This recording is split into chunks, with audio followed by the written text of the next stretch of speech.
ఒక్క పదం నీ లైఫ్ మొత్తాన్ని మార్చగలదు. అది అదృష్టం కాదు, డబ్బు కాదు, సపోర్ట్ కూడా కాదు. అది కర్మ. కాని నువ్వు ఇప్పటివరకు అర్థం చేసుకున్న కర్మ కాదిది. నువ్వెప్పుడైనా ఇలా అనుకున్నావా? నేను మంచిగా ఉన్నాను, కానీ నాకెందుకు కష్టాలొస్తున్నాయి? ఎందుకు నా లైఫ్ సెటిల్ అవ్వడం లేదు? ఈ 2 ప్రశ్నలకు ఒక్క సమాధానముంది. చివరి వరకు వింటే నీ ఆలోచన పూర్తిగా మారిపోతుంది. మనందరం కర్మ అంటే ఏమనుకుంటాం? గత జన్మలో చేసిన పనుల ఫలితం, లేదా దేవుడిచ్చే శిక్ష, లేదా బహుమతి. సరే, కాని ఇది పూర్తి నిజం కాదు.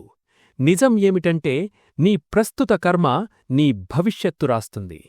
ఈరోజు నువ్వు టైం వృధా చేస్తే రేపు నీ లైఫ్ కూడా వృధా అవుతుంది. ఈరోజు నువ్వు నేర్చుకుంటే రేపు నువ్వే లీడర్ అవుతావు. ఇప్పుడు నిజం చెబుతాను, నచ్చకపోయినా విను. నీ పరిస్థితికి కారణం ఎవరూ కాదు, నీ కర్మే. నువ్వు చెబుతావ్, నాకు టైం లేదు. నువ్వు చెబుతావ్, నా పరిస్థితి కష్టం. అవి సాకులు. రోజుకు గంటల తరబడి ఫోన్లో టైం వెళుతుంది, కాని 30 నిమిషాలు నేర్చుకోవడానికి మనసు రావడం లేదు. నువ్వు ప్లాన్ చేస్తావ్, కాని యాక్షన్ తీసుకోవడం లేదు. ఇది కర్మ కాదు, ఇది నువ్వే నీ లైఫ్ను పాడు చేసుకోవడం.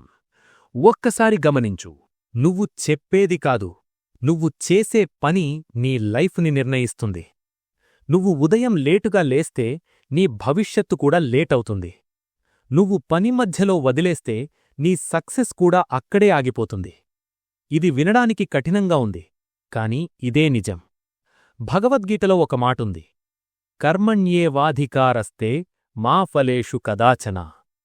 దీని అర్థం చాలామంది తప్పుగా అర్థం చేసుకుంటారు. ఇది ఫలితం గురించి ఆలోచించవద్దు అనేది కాదు.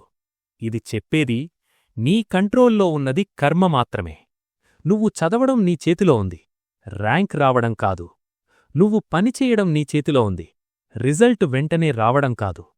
కాని నువ్వు పనిచేయకపోతే ఫలితం ఎలా వస్తుంది? ఇక్కడే నువ్వు పెద్ద తప్పు చేస్తున్నావు. నువ్వు ఫలితం చూసి పనిచేయాలని అనుకుంటావు, కాని నిజమేమిటంటే పని చేస్తేనే ఫలితం వస్తుంది. సక్సెస్ వస్తేనే కష్టపడతాను అనుకుంటే నువ్వు ఎప్పటికీ మొదలుపెట్టవు. నేను కష్టపడతాను, ఫలితం వస్తుంది అనుకుంటే అప్పుడే నీ లైఫ్ మారడం మొదలవుతుంది.